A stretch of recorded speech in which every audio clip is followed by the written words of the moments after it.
एक रात का वक्त था। आधी रात कमरे से प्यार भरी सिसकियां एक लड़की ले रही थी और उन सिसकियों से वह लड़का पागल हो रहा था।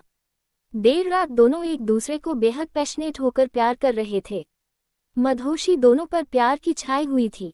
वो लड़की कहती है, बस करो विक्रम, अब हम बहुत थक गए हैं, हमारी जान, लेकिन हम अभी थके नहीं हैं, इतने दिन बाद मिले हैं और आप है कि इनकार कर रही हैं, हमें प्यार नहीं करने दे रही है, ये ठीक नहीं है।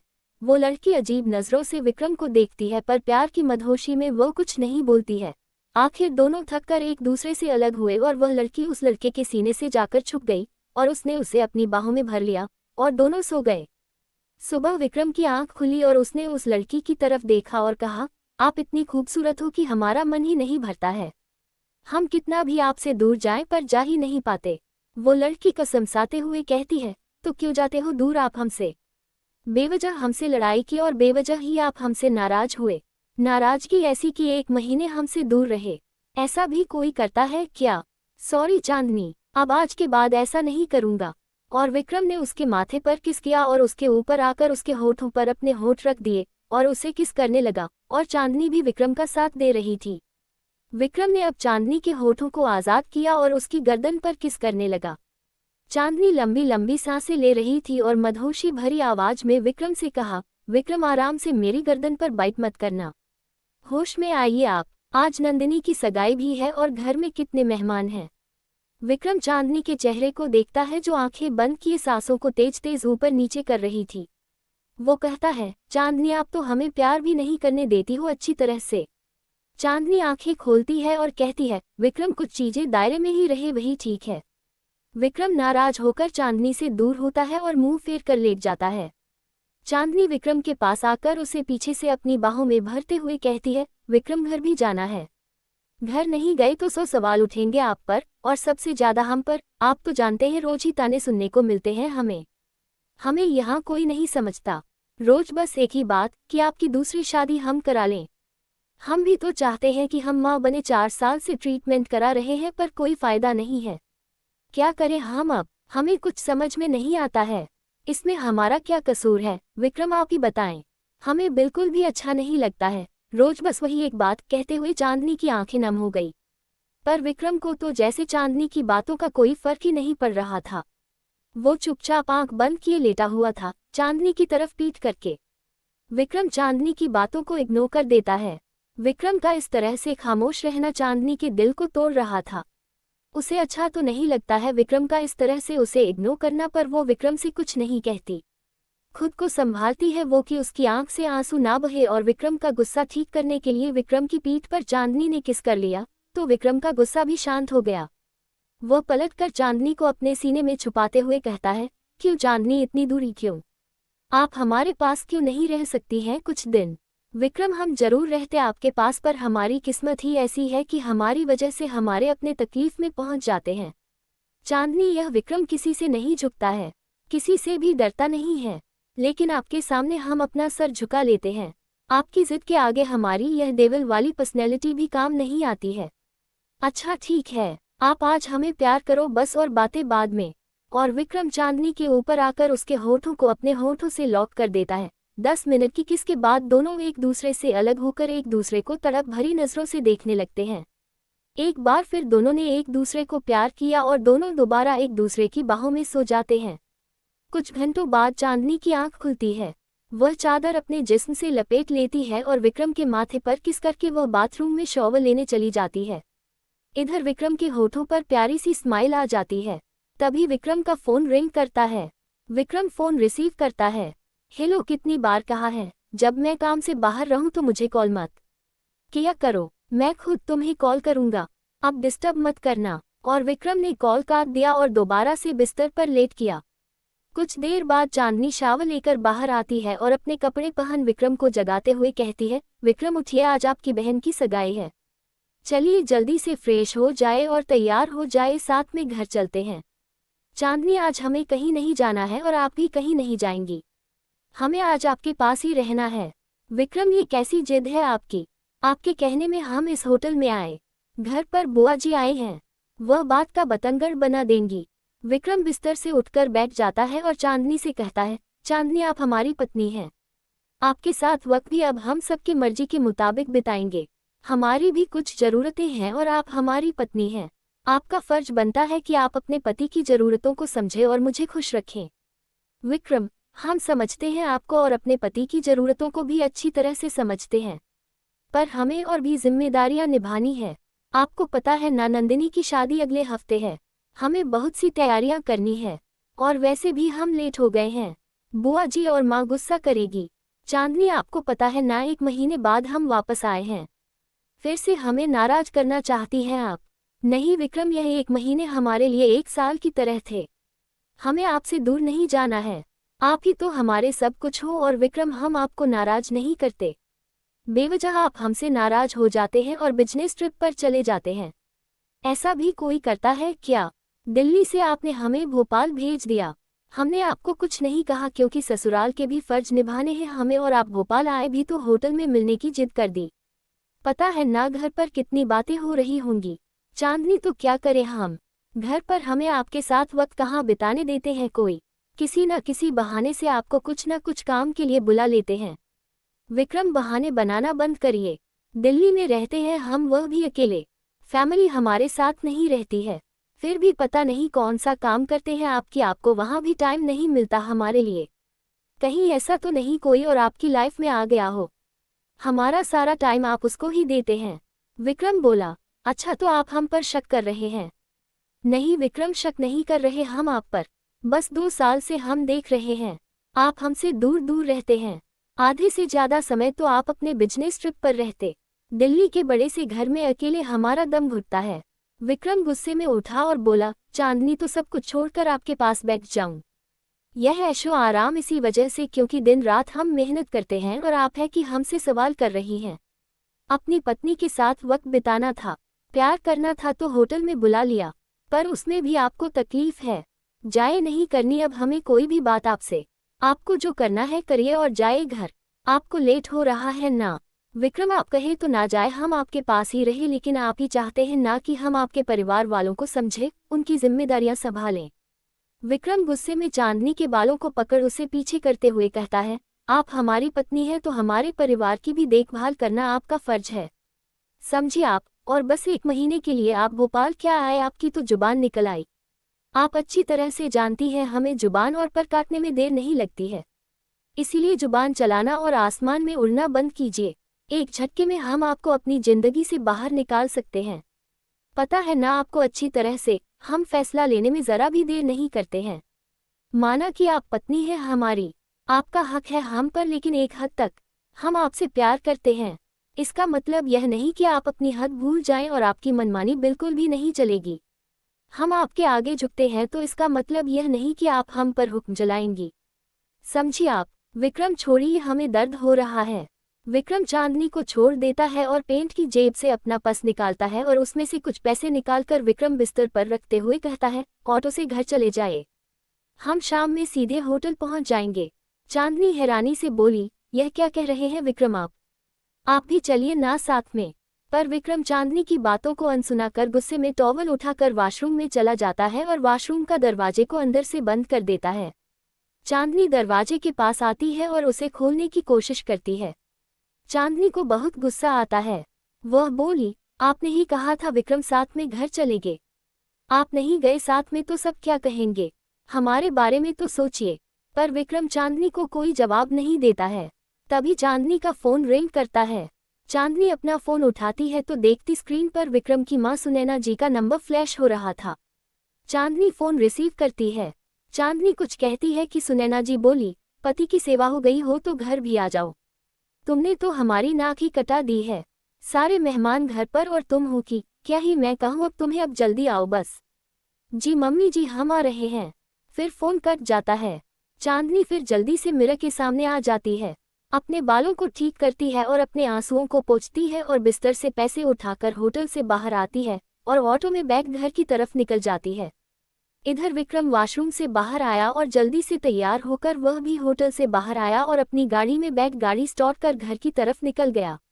लेकिन तभी उसका फोन बजा और विक्रम ने फोन उठाया और फोन रखते ही गाड़ी मोड़ ली। और वही चांदनी ऑटो में बैठी खुद से कितने सवाल कर रही थी। उसकी आंखों से आंसू बहे जा रहे थे। अपने मन में ही चांदनी कहती है, कितना अजीब लग रहा है।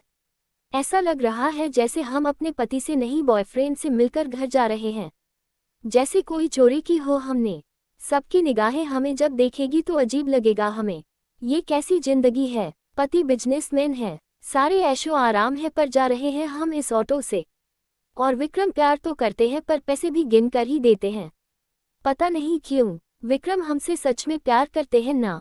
उनका बर्ताव अजीब सा क्यों हो जाता है हमारे साथ। कभी तो कितना खुश रहते हैं और कभी बेवजह हमसे नाराज होकर हम पर ही चिल्लाते हैं। कहीं बच्चे ना होने की वजह से तो नहीं। चांदनी क्या सोच रही है। प्यार ना करते तो तुमसे मिलने ही क्यों आते। पर पति है, इसमें मिलने मिलाने वाली क्या बात है। हम दोनों पति पत्नी हैं, हमें ब्याह करके लाए हैं। इन्हीं सवालों में उलझी चांदनी घर पहुंची और घर के अंदर जाते ही चांदनी रसोई में जाती है, जहां विक्रम की मां सुनैना और विक्रम की बुआ का नाश्ता बना रही थी। चांदनी को देखते ही बुआ जी बोली, लो भाभी आ गई आपकी संस्कारी और इकलौती बहू। सुनैना जी बोली, चांदनी जाओ, जाकर नहा कर आओ। तुम अपने घर के रीति रिवाज को अनदेखा क्यों कर रही हो। बिना नहाए रसोई में आना मना है। चांदनी बोली, मम्मी जी हमने होटल में ही नहा लिया था। छी छी चांदनी, तुम तो अपने घर की मान मर्यादा सब मिट्टी में मिला रही हो। विक्रम तो मर्द है, उसकी मनमानी चलती है, पर तुम औरत हो, इस घर की लक्ष्मी। तो तुम तो अपने नियम और कायदे से रहो। जाओ नहाकर आओ। चांदनी अपने कमरे में जाती है और जल्दी से नहाकर तैयार होकर वो रसोई में आती है। सुनैना जी बोली, चांदनी हमने तुमसे कहा था ना कि सुबह आ जाना। रसोई के कितने काम होते हैं पता है ना तुम्हें, पर तुम हो कि मेरी कोई बात नहीं सुनती हो। तुम्हारे पापा बिना नाश्ता किए ऑफिस चले गए और तुम्हें जरा सा भी हमारी फिक्र नहीं है, और होगी भी क्यों, वो तुम्हारे ससुर है, पापा थोड़ी ना। चांदनी कुछ बोलती कि बुआ जी मुंह बनाती हुई बोली, बहुपत्नी फर्ज तो तुमने बहुत अच्छे से निभाया, पर बहू के फर्ज में तुम पीछे रह गई। अभी भी वक्त है, बहू संभल जाओ, बहू घर की बनो, और साथ ही माँ भी। एक दिन ये खूबसूरती ढल जानी है और फिर विक्रम को जो कमी महसूस होगी वह है औलाद की, इस घर के वारिस की। इतना बड़ा कारोबार है, आखिर तुम इस घर की इकलौती बहू हो, तो अगर इस घर का चिराग ही नहीं आएगा तो फिर तो ये घर बिजनेस सबका वजूद ही खत्म हो जाएगा। 6 साल हो गए हैं शादी को, अभी तक तुम माँ नहीं बनी हो। कितने डॉक्टर को दिखा लिया है पर कोई फायदा नहीं है, हर जगह से निराशा ही मिला है। अब तो समझो, अपने जिद छोड़ो, इस घर की सोचो। बहू हो इस घर की तुम, वारिस देना ही तुम्हारा काम है, लेकिन तुम्हें तो खुले आसमान में उड़ना है। चांदनी बुआ जी की बातों को अनसुना कर रसोई के कामों में लग जाती है। बुआ जी बोली, कर लो अनसुना बहू, बाद में तुम बहुत पछताओगी, अभी भी समय है। चांदनी, तुम विक्रम की दूसरी शादी के लिए मान जाओ, मेरी नज़र में बहुत ही अच्छी लड़की है, वो तुम्हारा मान सम्मान भी पूरा करेगी, इसकी गारंटी मैं लेती हूँ। तुम्हारी जगह जो है वही रहेगी। चांदनी कुछ नहीं बोलती है, तो सुनैना जी बोली, रहने दो, कुछ भी तुम बोलोगी पर इस पर कोई असर नहीं होगा। ठीक है, ये हमारे कर्म ही फूट गए थे जो विक्रम की बात मानकर इसे अपनी घर की बहू बना लिया। इस घर का वारिस तो दे नहीं पा रही, ऊपर से घर की इज्जत मिट्टी में मिला रही है। अपने पति से होटल में मिलने गई थी, कलयुग है, घोर कलयुग। तभी वहां नंदिनी आती है। वो चांदनी से बोली, भाभी नाश्ता तैयार है। हाँ बस नंदिनी 5 मिनट। ठीक है भाभी, और भाभी जल्दी से आप काम से फ्री होकर मेरे कमरे में आइए। सगाई के लिए आज जो मैं लहंगा पहनूंगी उसका ब्लाउज थोड़ा सा लूज है, आप उसकी फिटिंग कर देंगी भाभी। चांदनी हाँ में सिर हिलाती है। कुछ देर में नाश्ता तैयार हो जाता है। घर में आए मेहमान और विक्रम की बहन नंदिनी सभी साथ में बैठकर नाश्ता करते हैं। नाश्ते के बाद नंदिनी अपने कमरे में चली जाती है और चांदनी जैसे ही नंदिनी के कमरे में जाने को हुई कि सुनैना जी की आवाज आई, चांदनी विक्रम अभी तक क्यों नहीं आया। चांदनी बोली, पता नहीं मम्मी जी। चांदनी फोन लगाओ उसे और मैं अभी आई। चांदनी विक्रम को फोन करती है। विक्रम गाड़ी ड्राइव कर रहा था। चांदनी का फोन आते देख विक्रम फोन रिसीव करता है।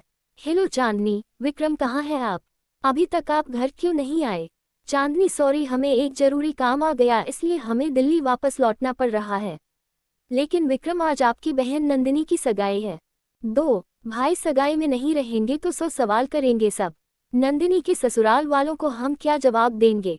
और मम्मी जी देखिए, विक्रम कितना भी इम्पोर्टेंट काम हो पर इस वक्त नंदिनी और उसकी खुशियों से ज़्यादा और कुछ इम्पोर्टेंट नहीं होना चाहिए हमारे और आपके लिए।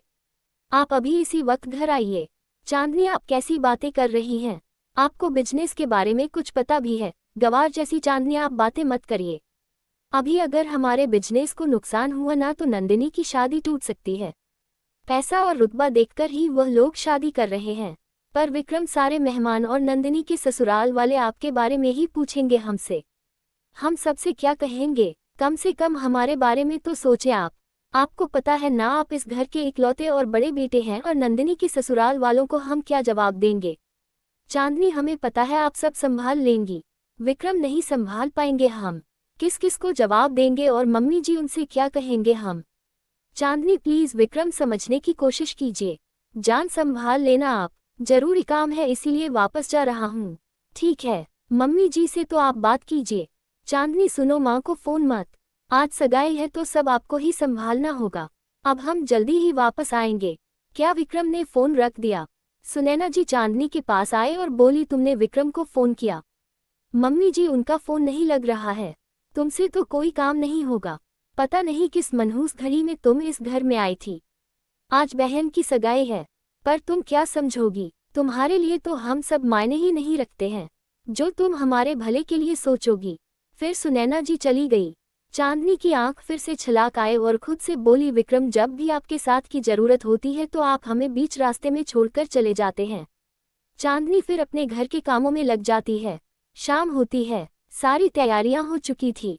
सगाई होटल में थी। चांदनी तैयार हो गई थी। उसने पिंक कलर की साड़ी और डिजाइनर ब्लाउज पहना हुआ था। आज वह भला की खूबसूरत लग रही, पर फिर भी उसका चेहरा मुरझाया हुआ था क्योंकि विक्रम उसके साथ नहीं था, और अब विक्रम के ना होने की वजह से उसे आज फिर से खरी खोटी सुनने को मिलेगा। सभी तैयार हो गए थे और घर से बाहर आए गाड़ी के पास। तभी विक्रम के पिताजी बोले, विक्रम क्यों नहीं आया अभी तक? सुनैना जी बोली, अपनी बहू से ही पूछिए, विक्रम हमें कुछ बताता भी है। कितने फ़ोन किए पर उसने हमारा एक भी बार फ़ोन नहीं उठाया। आज उसकी बहन की सगाई है, उसे यहाँ होना चाहिए था, पर नहीं है वो। सुधीर जी बोले, इतना लापरवाह और गैर जिम्मेदार विक्रम कैसे हो सकता है? सुनैना जी बोली, जब बहू में ही खोट हो तो यही होगा। हमारी तो किस्मत ही फूटी है। जब से विक्रम की शादी क्या हुई, सब कुछ बिखर ही गया है। वही खड़ी चांदनी ये सब सुन रही थी। उसकी पलकें झुकी हुई थी। सुनैना जी बोली, अब ऐसी क्या खड़ी हो? गाड़ी में सारा सामान रखवा दिया है ना? चांदनी बोली, जी मम्मी जी। तो जाओ नंदिनी के साथ गाड़ी में बैठो और सिर पर पल्ला कर लो। सारी मर्यादा तुम भूल रही हो चांदनी। क्या वो गाड़ी में बैठ गई? चांदनी ने सिर पर पल्ला किया और नंदिनी के साथ गाड़ी में बैठ गई और गाड़ी स्टार्ट हुई और होटल की ओर चल दी। कुछ देर बाद सभी होटल पहुंचते हैं। होटल को बहुत ही अच्छे से डेकोरेट किया गया था। होटल के हॉल में चारों तरफ मेहमानों की भीड़ थी और फिर नंदिनी के ससुराल वालों के सवाल शुरू हो गए कि लड़की का भाई कहाँ है। चांदनी के पास शब्द नहीं थे कुछ भी कहने को, लेकिन आखिर उसे सबसे यही कहना पड़ा कि जरूरी था काम, इसीलिए नहीं आए। सबके सवालों के साथ नंदिनी की सगाई हुई और चांदनी एक जगह जाकर बैठ जाती और गहरी सांस ली। फीकी मुस्कुराहट के साथ मेहमानों का स्वागत करना और सब कुछ देखना बहुत मुश्किल रहा था उसके लिए। तभी उसके सिर पर किसी ने हाथ रखा और चांदनी की आंख भर आई। अपने पापा को सामने देख। विजय रघुवंशी चांदनी के पापा उसके बगल में बैठ गए। चांदनी बोले, सॉरी पापा, आपसे बात करने का भी हमें समय नहीं मिला। विजय जी बोले, देखा मैंने सब कुछ बेटा, तुम्हें कुछ कहने की जरूरत नहीं है। चांदनी ने खुद को संभाला और कहा, पापा भैया भाभी नहीं आए? अनिकेत और प्रिया ताशी वो सब क्यों नहीं आए? बेटा तुम्हारे बड़े भाई विवेक अपने बच्चों के साथ अपने ससुराल गए। आज उनके साले साहब की शादी जो है, और अनुज को तो जानती हो, उसे अपने काम से फुर्सत ही नहीं।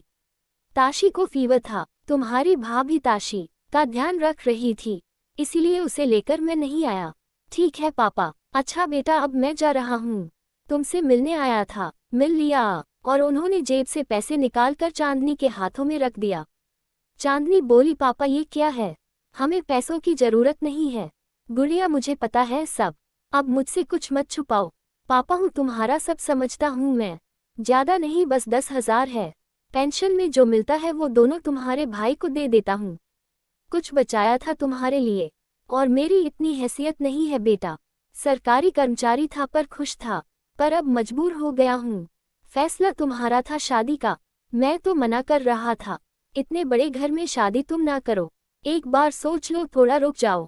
पर तुम नहीं मानी। तुम्हारी माँ होती तुम्हें और अच्छे से समझती समझाती और तुम्हारे दर्द को सुनती, पर वो तो चली गई।